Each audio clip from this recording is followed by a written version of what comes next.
Bienvenidos al seminario de altas energías y gravitación. Esta semana tenemos a Jordi, que nos va a hablar de bariogénesis y magnetogénesis en la transición de fase electrodébil, que creo que finalmente es como la materia dominó sobre la antimateria, que es todavía una pregunta abierta en la física. Como saben, este seminario es de 2 horas, tenemos 2 horas de esta sala para que podamos discutir, pueden hacer preguntas en cualquier momento y bueno, vamos a empezar.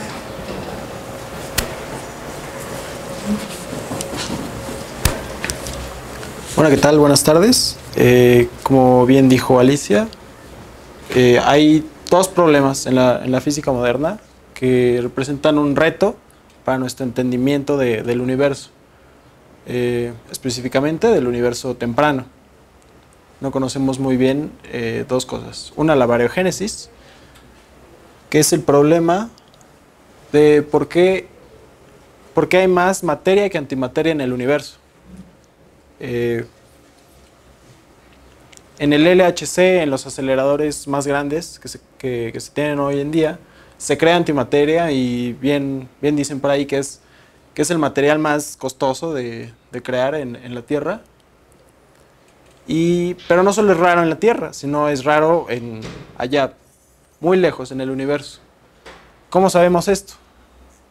Bueno, principalmente porque la antimateria tiene una propiedad muy interesante cuando se junta con la materia. Esto es que cuando interactúan una con la otra, sale luz, bueno, radiación, ¿no?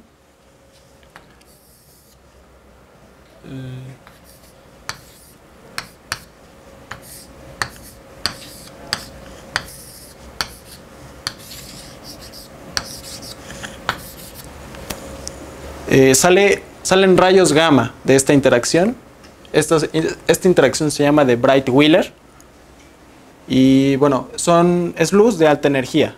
Entonces, ¿cómo podemos identificar nosotros la luz de alta energía? Bueno, nos enfocamos en el universo y apuntamos nuestros telescopios a algún lugar donde haya una gran fuente de rayos gamma. Bueno, se ve que las fuentes que hay son consistentes con otro tipo de objetos, pero no con la aniquilación entre materia y antimateria. Entonces podemos concluir que no hay una gran porción de antimateria allá afuera.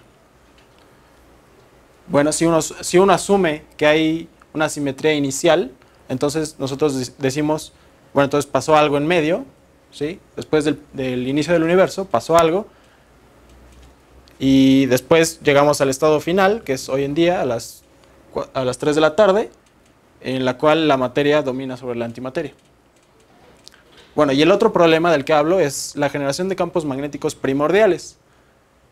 Se sabe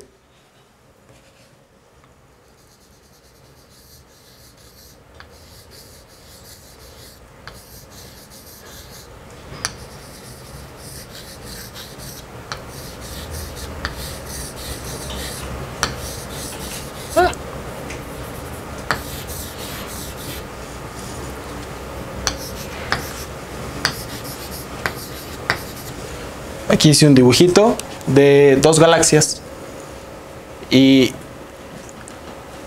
hay campos magnéticos a escalas galácticas. O sea, quiere decir que hay un campo magnético que está alineado coherentemente a grandes escalas, ¿sí? Y esto, bueno, uno puede decir, bueno, la galaxia como está rotando puede funcionar una especie de dínamo y puede crear un campo magnético a esa escala. Bueno, no está tan raro, ¿sí?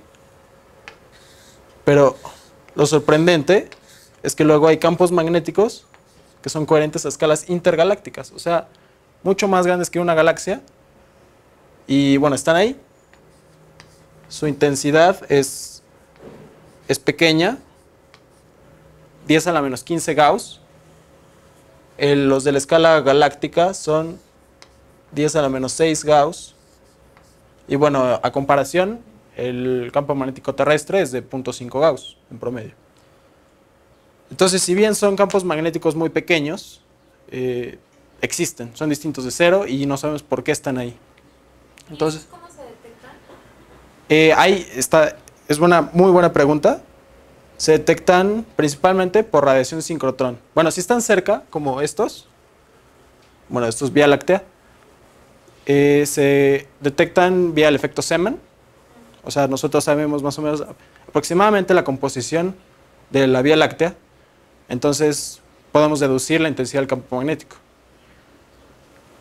A escalas intergalácticas es un poco más interesante porque las partículas que nos llegan, bueno, también producen radiación sincrotrón, ¿sí? Porque se deflectan por el campo magnético que hay.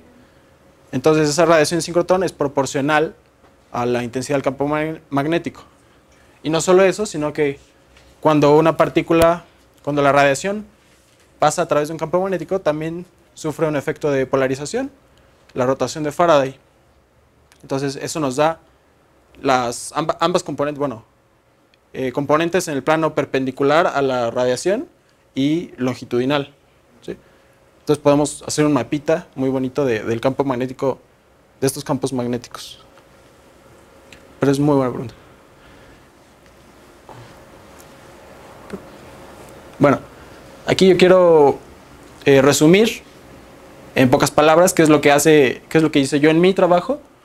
En mi trabajo se puede resumir en que yo puse una masa compleja como un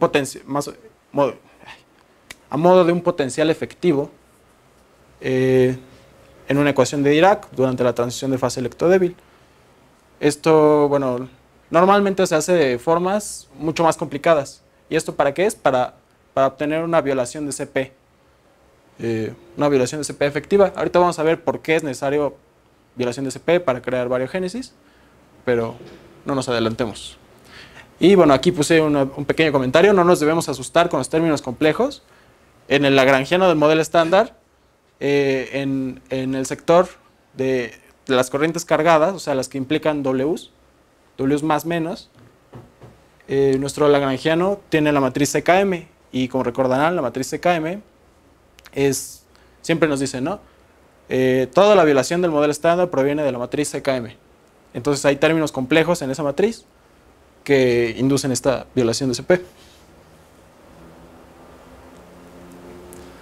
Bueno, entonces quiero motivar, antes de resolver la ecuación, quiero motivar un poco acerca de por qué elegimos la transición de fase electrodébil, qué es esta transición de fase y para qué nos va a servir, ¿no?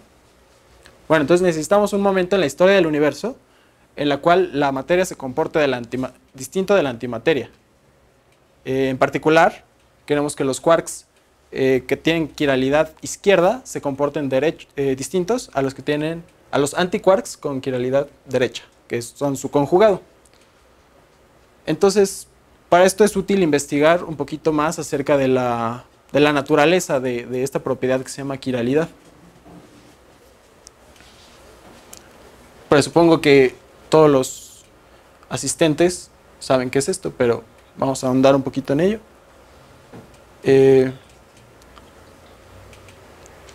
La quiralidad tiene un análogo. Bueno, de hecho, la quiralidad salió después de estudiar la helicidad, que es el resultado de hacer un producto punto entre el momento y el spin de alguna partícula. Lamentablemente, esta cantidad no es invariante de Lorentz, porque si uno hace un boost y va más allá de la partícula, a una velocidad más grande que la de la partícula que está estudiando, pues vemos que la helicidad se invierte, ¿no? Entonces no es un buen número. Entonces nosotros proponemos el número de quiralidad, que es un poco más abstracto, pero son los autovalores de la matriz gamma 5 de Dirac. Y bueno, entonces la helicidad nos sirve cuando estudiamos partículas que tienen masa igual a 0. ¿Por qué? Porque ahí coincide la helicidad con la quiralidad. Entonces, por ejemplo, cuando estudiamos los fotones, que bueno, es la única partícula que se ha medido que tiene masa 0, un buen número sí es la helicidad. Pero de ahí vemos que la quiralidad nos interesa cuando tenemos masas distintas de 0. Y pensamos nosotros entonces, ¿qué diferencia las cosas que tienen masa igual a 0 de distinta de 0? Bueno, lo que nos ayuda en esa transición es el mecanismo de Higgs. es el mecanismo por el cual las partículas adquieren su masa, ¿no? Entonces nos fijamos en el punto de la historia del universo en la cual actúa el mecanismo de Higgs, empieza a actuar. Sí, este momento es cuando se bifurca, ¿no? O bueno, cuando se unifica las interacciones electromagnética y la nuclear débil en la fuerza electrodébil. Este punto es alrededor de los 100 GeV, o sea, alrededor de la masa del Higgs. Y bueno, fue hace mucho tiempo, por 10 a las 6, a las 8, 9 segundos. Bueno, no es lo importante. Y en ese momento se rompió la simetría del modelo estándar, de nuestro grupo del modelo estándar, se rompe y tenemos la fuerza electromagnética como producto. Pero bueno, lo que nosotros nos queremos fijar más es en que el valor esperado del vacío del Higgs, del campo de Higgs, era 0 y luego distinto de 0. Entonces ahí empieza a actuar la quiralidad, ¿no? Ahí nos tenemos que fijar en la quiralidad para poder diferenciar partículas de antipartículas, el comportamiento de ellas. Bueno, entonces, ¿qué llevamos hasta el momento? Llevamos una masa compleja que viola SP, llevamos la ecuación de Dirac para estudiar los fermiones relativistas, y bueno, durante la transición de fase electrodébil. Bueno, ¿y esta transición de fase de qué orden es, no? Es necesario responder esta pregunta. La respuesta es no sabemos. Bueno, más o menos. Los teóricos, bueno, varios cálculos teóricos que involucran diagramas, los que se llaman diagramas de anillo, dicen que es de primer orden. Los cálculos por lattice dicen que es un crossover, o sea que bueno, la traducción de una transición de un crossover es una transición de fase difusa, o sea que es entre primer y segundo orden, como que no se distinguen muy bien una de la otra. Entonces, ¿cuál es? Los experimentos serían la última forma para poder decir de qué orden es esta transición de fase. Y bueno, se espera que dentro de la era del LHC se sepa esta respuesta. Más allá del LHC, también en los últimos 2 años se ha aprendido que sí se pueden detectar las ondas gravitacionales. Y las ondas gravitacionales pueden contener la información de esta época, de la transición de fase electrodébil, cuando chocan las burbujas que se generaron en esta transición de fase. Ahorita voy a explicar un poco más acerca de esto.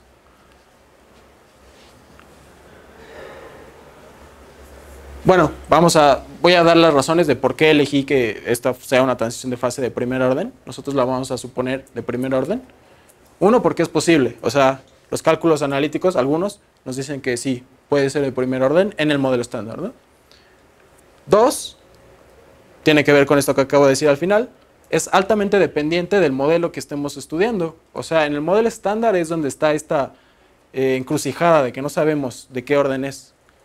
Pero se sabe que en modelos supersimétricos, 2 dobletes de Higgs, etcétera, otro tipo de modelos más exóticos, se sabe que es de primer orden. Y bueno, tercero, porque es más fácil. Y cuarto, ahorita les digo. ¿Alguna pregunta hasta el momento? ¿No? Bueno, ¿cómo se ve una transición de fase de primer orden? Como el agua cuando hierve, ¿sí? Entonces se dice que se nuclean burbujas, se crean burbujas en vez de aire, burbujas de aire en el agua, aquí se crean burbujas de verdadero vacío. Esto se le llama, el verdadero vacío es cuando el valor de expectación en el vacío del campo de Higgs es distinto de 0. A diferencia de la región que está afuera, que es el falso vacío. Estas burbujas tienen una dinámica que, bueno, es muy dependiente del modelo. En el modelo estándar no se conoce muy bien. Entonces, ¿a qué me refiero con dinámica? O sea, estas burbujas están viajando a través del espacio. Estas burbujas son espaciales, ¿no? O sea, existen en el espacio. Y se están expandiendo, están viajando. No sabemos a qué velocidad, si a 0.1c o a 0.9c. Se están expandiendo, quién sabe a qué razón. Están chocando una con la otra. Quién sabe si son esféricas, ¿no? Digo, esto es una suposición. Y todas estas variables que he mencionado afectan en el resultado, ¿sí? O sea, lo que nosotros al final queremos estudiar es cómo se propagan las partículas de afuera hacia adentro. En qué razón tienen los modos quirales izquierdos contra los derechos. Entonces, la dinámica de la burbuja va a afectar a ese resultado.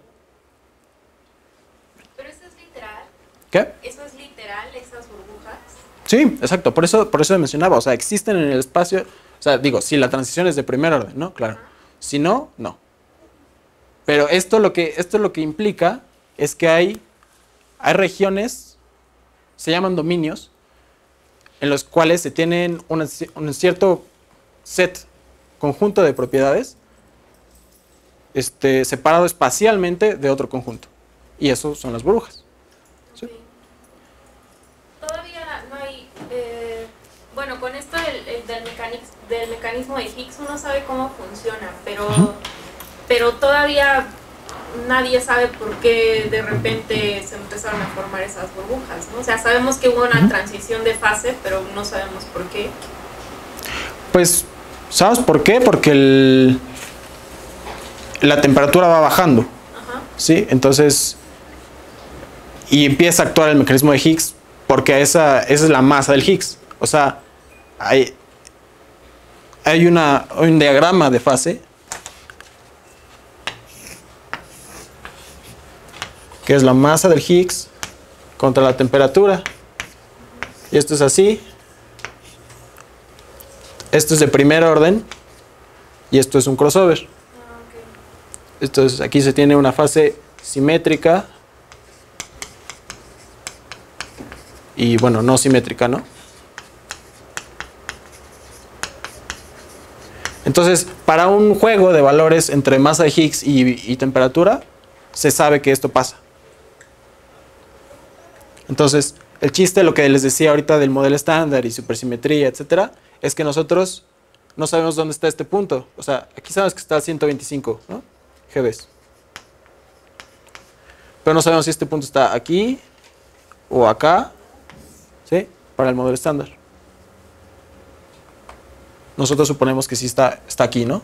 Entonces, que el modelo estándar cae en una transición de primer orden. ¿Claro? Bueno, ya estamos casi listos para empezar el cálculo.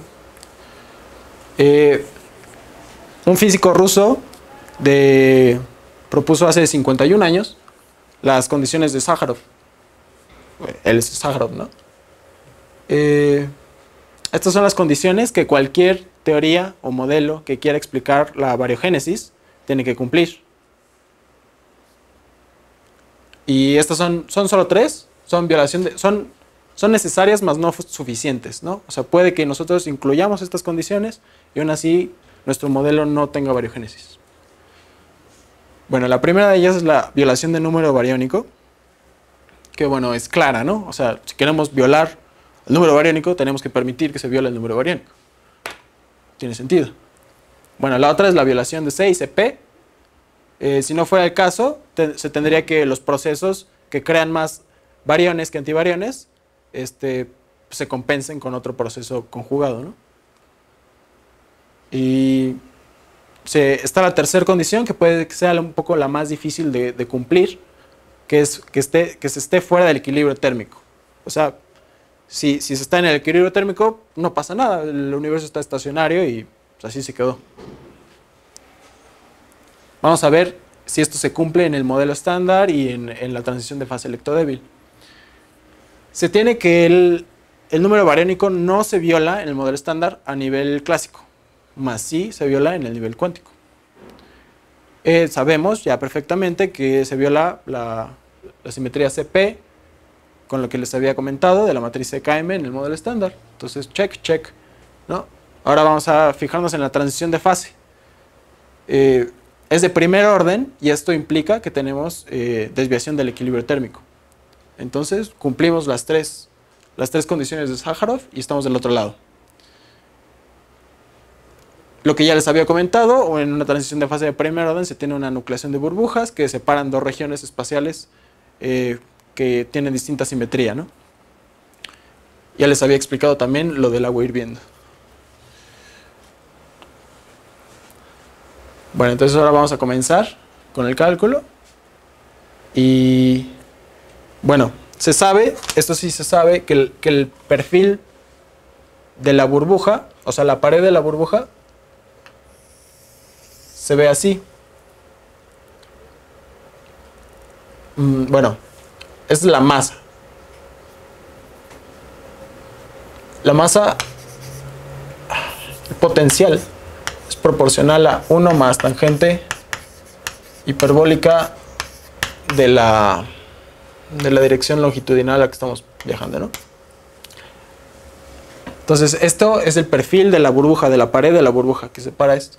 Nosotros lo vamos a aproximar a una función teta. Y bueno, eso lo vamos a incluir en nuestro término de masa. Entonces, cuando z es menor que 0, que es donde está la pared de la burbuja, esto es 0.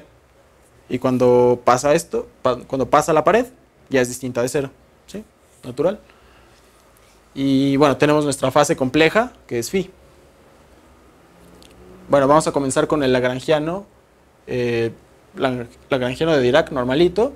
Nada más que vamos a separar las partes de la masa, la parte real y la parte imaginaria. Y bueno, de ahí nos sale claramente que tenemos las proyecciones quirales de nuestro fermión a estudiar. Usando las ecuaciones de Euler-Lagrange, llegamos a esta ecuación. Y bueno, aquí me voy a detener tantito. No quiero resolver aquí la ecuación porque no tiene mucho sentido, es muy larga la solución y pues no les va a servir de nada. Lo que quiero es explicarles los pasos más importantes que creo que a ustedes les pueden servir cuando se encuentren con un problema similar, algo que les pueda ayudar, ¿no? ¿Sí, Omar? ¿El lagrangiano es real o el de la masa compleja hace que ya no sea real, que tenga una parte imaginaria? Pues el lagrangiano es real porque es un escalar, ¿no? Todos los lagrangianos tienen que ser un escalar. Entonces, y aquí está el conjugado del otro, ¿no? Siempre le ponemos más HC, ¿no?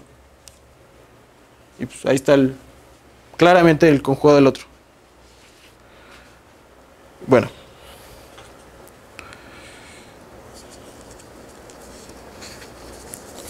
Esto de separar los espinores en su parte derecha e izquierda, nada más se puede hacer en dimensiones pares. O también se puede. En impares no se puede, ¿verdad? Pues no lo creo, pero... Porque justo se divide en 2 y 2 componentes, ¿no? Hay otra descomposición en impares. La verdad es que no tengo la menor idea, pero no... Bueno, eso sería interesante si vivimos en una dimensión. Exacto, pero... no es el caso. No es el caso de estudiar, ¿no? Quién sabe si sea el caso real. Bueno, entonces estamos aquí. Si a esta ecuación le podemos hacer dos cosas, o multiplicarla por i parcial slash, o hacemos un ansatz para nuestra psi. Yo elegí el segundo paso, el segundo camino, es un poco más formal.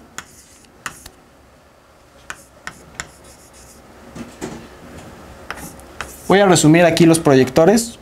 Supongo que ya los conocen, ¿sí? Los proyectores quirales. PR significa un medio de 1 más gamma 5 y PL el conjugado.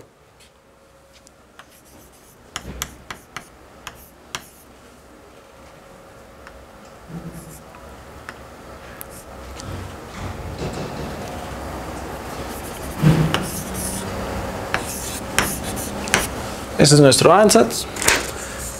Lo sustituimos.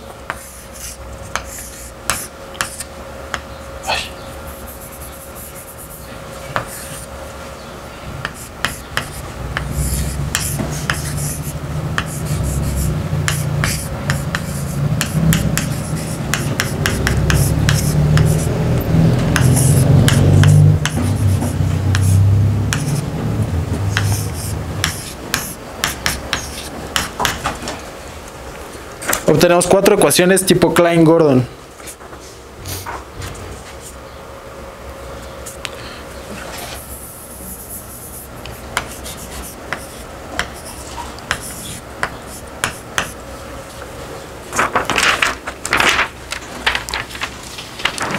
Que bueno, nos van a resultar mucho más sencillas y amigables que resolver la ecuación de Dirac con 4 componentes, ¿no?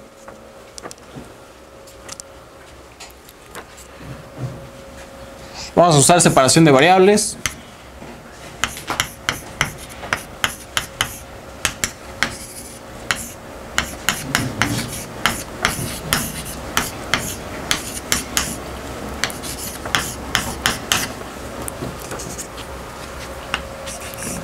También vamos a fijarnos en las soluciones estacionarias. O sea,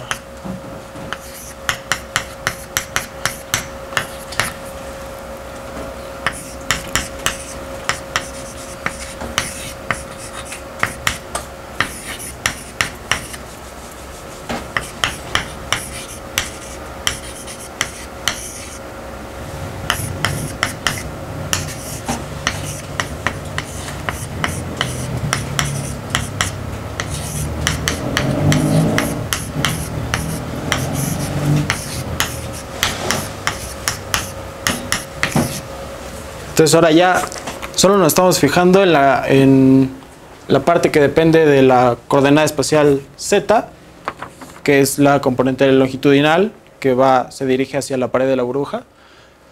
Bueno, aquí me faltó mencionar qué estamos asumiendo. Yo les dije que la dinámica importaba, ¿no? De las burbujas. Bueno, estamos asumiendo el caso más fácil, donde está en reposo la burbuja, no se está expandiendo. Bueno, asumimos que ya está expandida lo suficientemente grande como para que la pared parezca plana, ¿no? Y bueno, es todo. Y estamos en el régimen, eso también es muy importante, el régimen de pared delgada. De hecho, infinitamente delgada va a ser una delta, ¿no?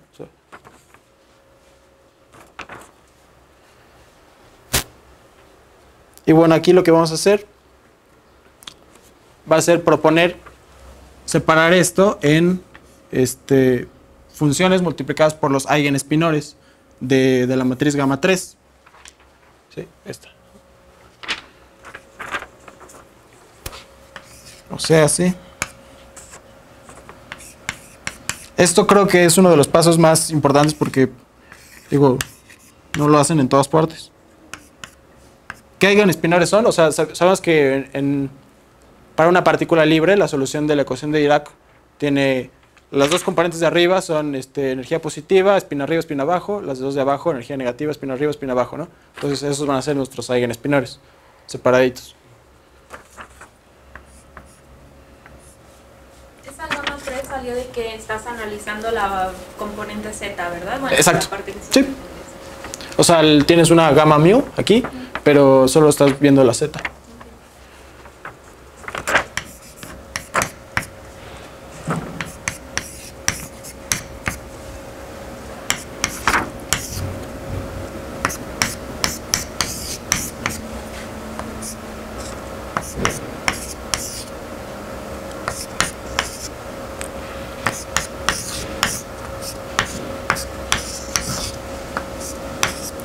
Bueno, espero no confundirlos con la notación. Ya llevo como tres phis. O sea, tengo phi. Este es como volt. Y así. La otra no es volt.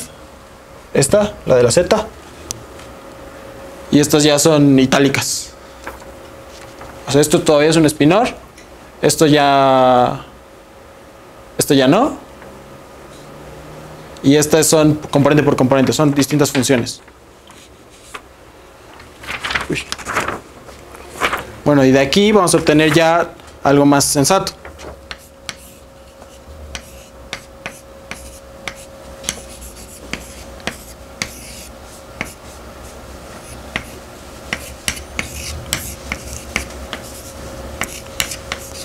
La expansión en eigenespinores yo no la había visto nunca antes.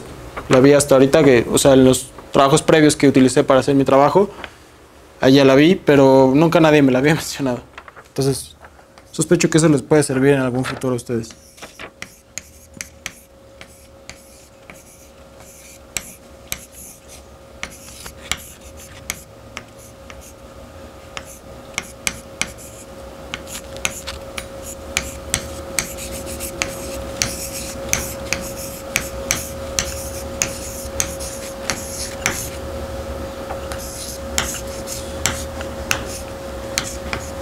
Aquí lamento a los que ya no van a poder ver esa última parte desde allá, pero bueno, el caso es que ya se tienen 4 ecuaciones.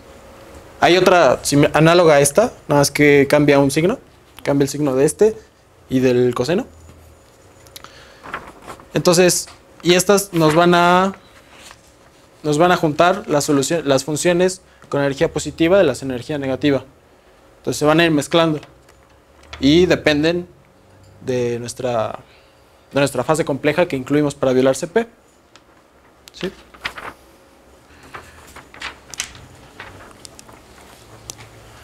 Y eso, si se fijan, está muy fácil.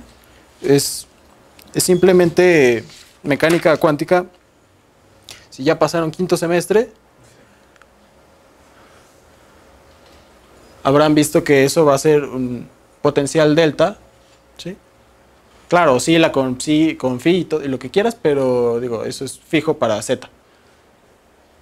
Y si nos fijamos simplemente en las partes con z menor que 0 y z mayor que 0, no tocamos z igual a 0, entonces tenemos las ecuaciones más fáciles que hemos visto en la carrera, cuyas soluciones son simplemente exponenciales, que representan la función de onda viajando de un lado a otro, ¿no? Oye, estamos ocupando la ecuación de Dirac. Solamente estamos... ya me perdí. ¿Qué estamos modelando exactamente? Queremos ver cómo se propagan los fermiones en la transición de fase electrodébil, o sea, en las burbujas. Ajá. ¿Sí? Ok, sí estamos analizando nada más fermiones. Sí. Porque, digo, cuando uno habla de que la materia dominó sobre la antimateria, simplemente habla de fermiones. Porque también vemos también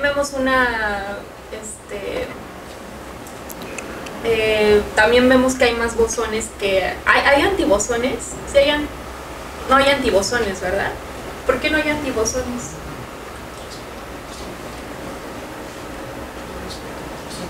Bueno, el antibosón del W más es el W menos. Pero, más allá.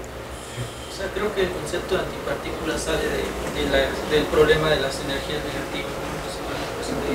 Entonces, al principio, o sea, el tipo de antipartículas que exacto.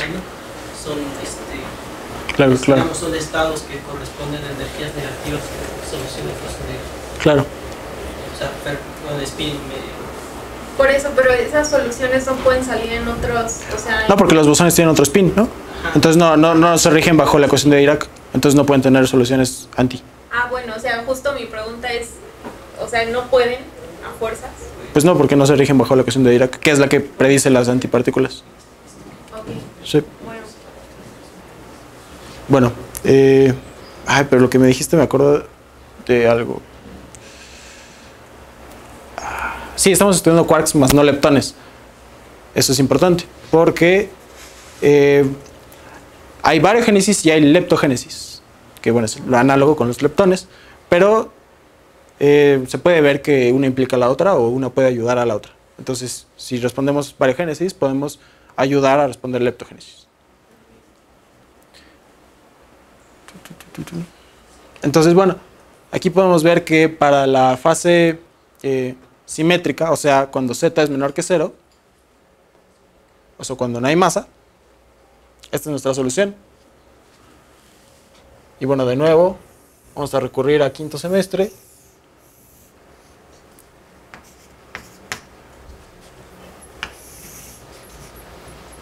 Este es nuestro potencial delta. Y tenemos una onda incidente, que es nuestra A. Son los coeficientes A. Son A más menos porque acuérdense que les dije que había una ecuación análoga a esa. Nada más con el signo cambiado, es eso. Una onda reflejada es la B. Y para la otra región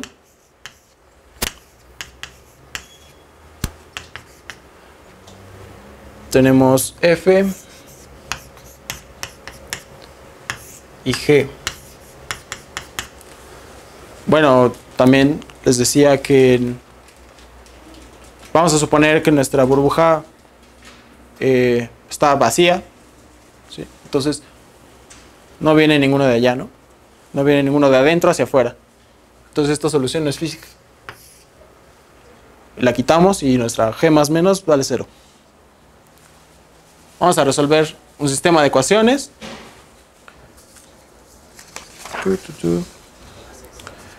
Tenemos que aplicar condiciones de continuidad en la función y coser las soluciones de la primera derivada, ¿no? Porque diverge por el potencial delta. Y ahorita que dijiste que estás modelando quarks, Sí. estás en el régimen de libertad asintótica. Donde todavía, bueno, porque usualmente Sí. están fuertemente acoplados. Sí, porque si te acuerdas, bueno, no si te acuerdas porque no lo dije.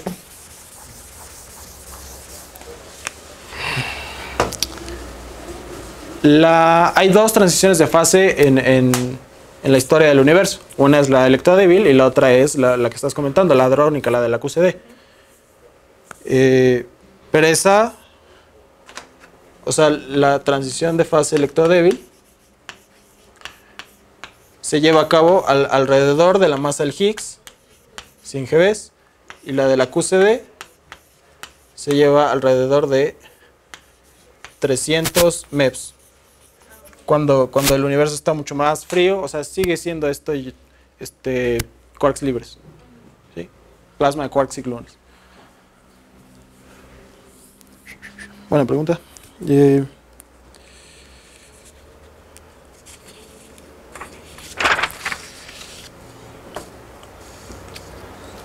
No les voy a poner nada del álgebra que se tiene que hacer para, o sea, se tiene que encontrar todo en términos de los coeficientes A, ¿no?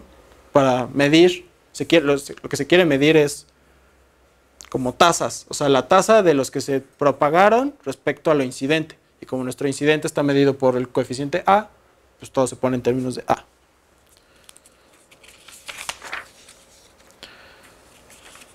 Lo que se obtiene al final, voy a volver acá.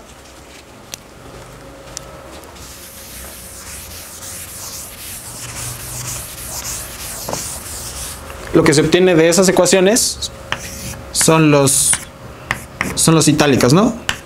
Estos. Y luego esto, mediante la expansión que acabo de ahorrar, lo transformamos ya en la función completa. Y luego tenemos que juntar eso para obtener el spinor. Pues ya lo voy a poner en psi final, ¿no? Entonces son varios pasos. Y al igual que hicimos acá, nosotros podemos diferenciar psis incidentes de psis reflejadas y psis transmitidas. Pero, una cosa importante,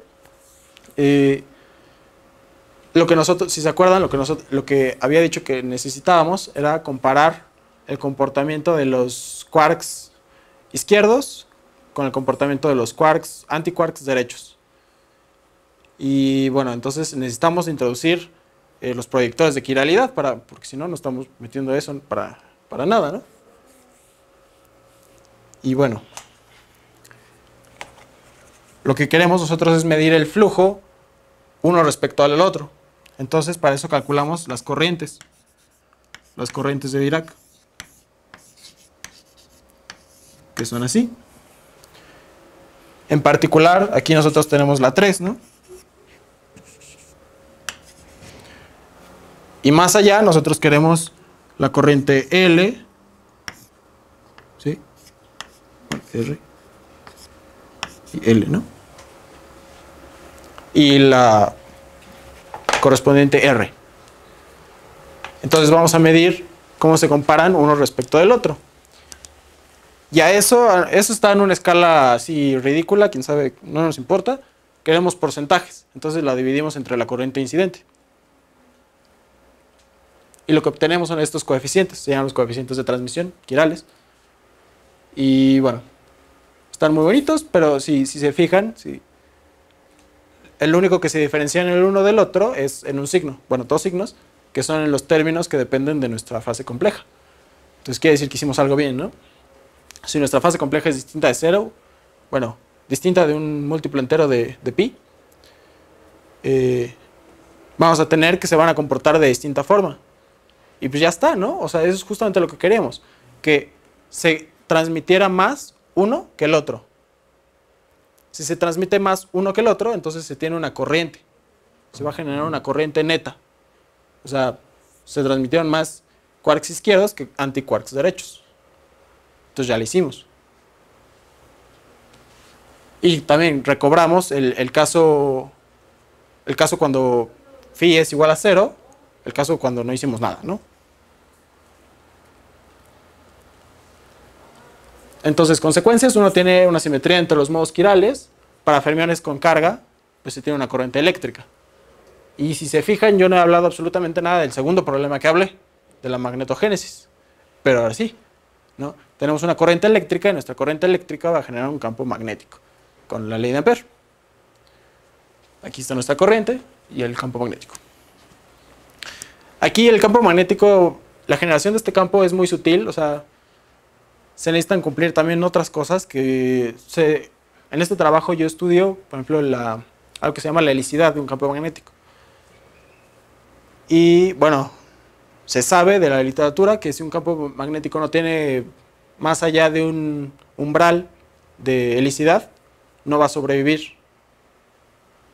Pero resulta que en este trabajo si se cruza ese umbral, entonces se crea un campo magnético decente. Pero este campo magnético no es de estas escalas, es mucho más pequeño, es como de por 10 a la menos 30. Pero entonces ustedes me van a preguntar, ¿entonces nos sirvió o qué? ¿No? Pero no, porque esto fue en una etapa muy temprana del universo.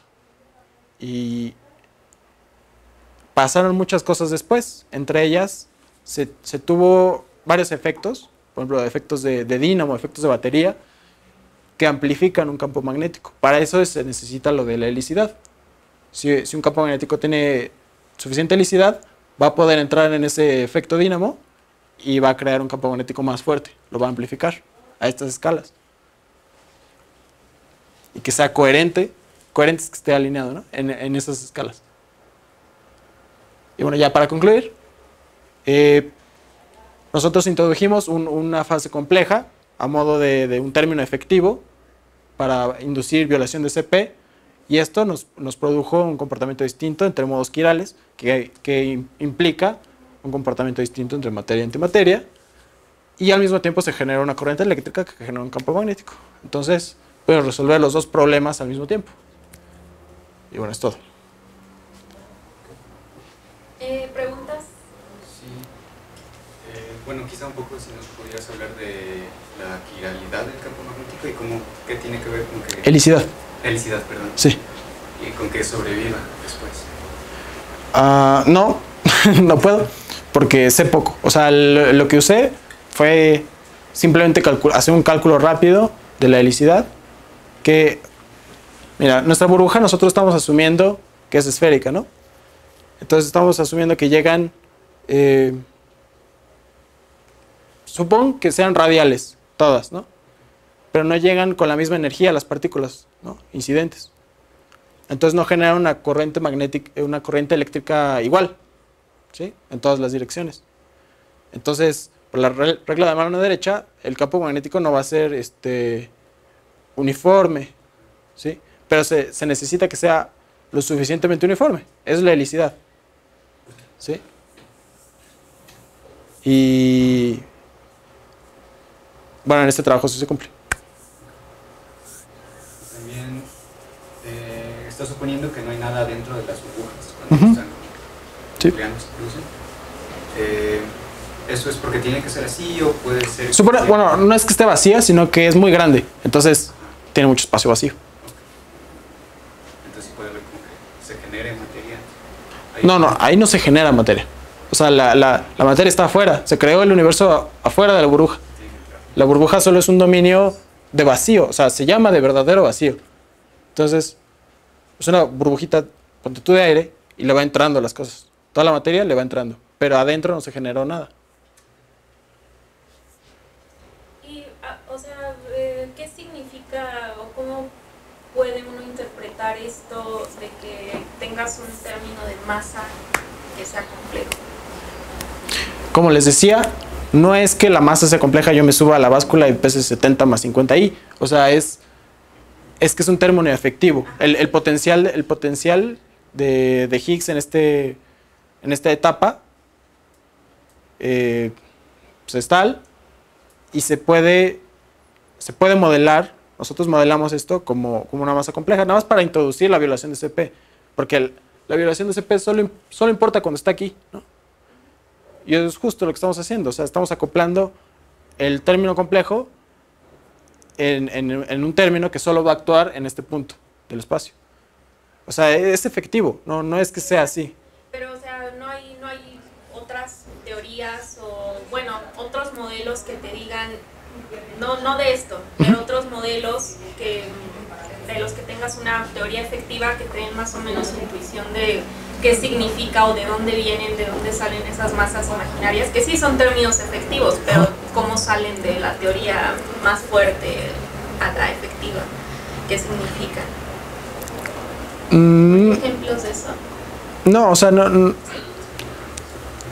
porque te repito, nada más es la forma de introducir la violación de CP, no es...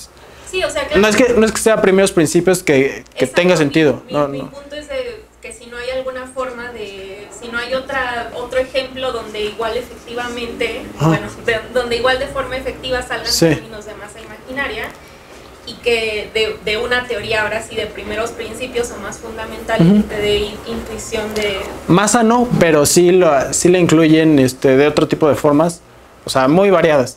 Y depende de la teoría de tu modelo, si es supersimétrico, si es cuerdas, si es lo que quieras. Es hay de todos los sabores, ¿no? Para quien elija. No hay una receta, un camino estructurado. Por eso es que esto es un trabajo nuevo, porque pues, a nadie se le había ocurrido ponerlo en la masa. Pero hay alguien que se le ha ocurrido ponerlo en otra parte. Y así. O sea, no...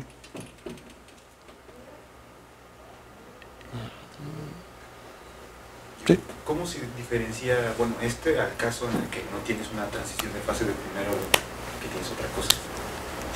Muy buena pregunta, porque como yo mencioné con las condiciones de Sájarov, la tercera condición fuera del equilibrio térmico no se cumple en un crossover ni en una transición de fase de segundo orden. Entonces, solo se cumple en una de primer orden. Me faltó decir, es la cuarta razón por la cual la elegí, ¿no? O sea, porque en este caso sí sirve. En una transición de segundo orden no tiene lugar esto. Entonces, cuando trabajan con modelos que tienen transición de fase que no es de primer orden, ¿cuál es el tratamiento que se hace para...? No hay variogénesis en esta transición de fase. Puedes encontrar otro modelo que genere variogénesis de otra forma, vía leptogénesis, como les comentaba, que no toma lugar en este punto temporal. Pero, o sea, te digo, eso ya es otro modelo. Pero... Una pregunta. Mencionaste que se esperaba que el LHC arrojara resultados de cómo es la transición de fase cómo es la transición de fase dentro de Bell, ¿no? Pero entonces, como no sabes qué mediciones o qué datos son los que analizan para poder concluir qué tipo de transición de fase es. Hay un cociente que es o sea, es básicamente encontrar del diagrama de fase que les puse, tienes masa de Higgs contra temperatura. Es básicamente encontrar dónde está ese punto. Entonces, tienes que llegar a energías que correspondan a esa temperatura. Y energías que puedan generar un Higgs, ¿no? Entonces, pues eso está dentro del LHC. Así la observable, sé que se llama B entre T, pero no sé qué sea. No es el valor de expectación del vacío sobre la temperatura, no es otra cosa, ¿sabe? A este nivel de energías en el que estás analizando esto, apenas se está rompiendo electrodébil. ¿Es antes o después de romper electrodébil o es en el momento? Es en el momento, o sea, es justo... Piensa de aquí en adelante que son sinónimos. Transición de fase electrodébil, empieza a actuar el mecanismo de Higgs. O sea, ahí es la unificación electrodébil, justo en ese punto. Y entonces ahí, por ejemplo, si tú quisieras tratar leptones, con estas cosas, bueno, con un tipo de modelo así, tendrías que tomar en cuenta las interacciones entre el sector leptónico y el sector de pseudos, de la fuerza débil. O sea, pues ahí todavía es electrodébil, ¿no? O sea, tienes hipercarga y ese tipo de cosas. De hecho, es algo interesante porque incluso en el modelo estándar, si nuestro punto crítico está más abajo de lo de la masa de Higgs, o sea, resulta que es un crossover, si se tiene un campo, se les dice campos hipermagnéticos, o sea, es el análogo del campo magnético cuando se tiene la interacción electrodébil, ese campo hipermagnético puede hacer más fuerte la transición de fase del primer orden. O sea, puede recorrer ese punto a que sea primer orden. Entonces, este modelo toma más validez con lo que tú dices. O sea, si se estudia, si se mete la interacción electrodébil, este modelo toma más validez. Y relacionado a lo que tú me decías, y lo comenté tantito en la plática, era fuera del LHC están las ondas gravitacionales ahora. Como les comentaba con la pregunta de Alicia, estas burbujas si es de primer orden, sí existieron y sí son físicas, ¿no? Espacial, en el espacio.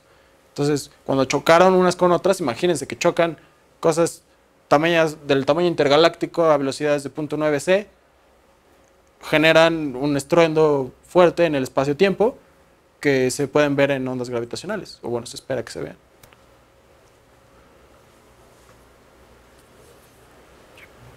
¿Más preguntas? Ok, entonces te damos las gracias.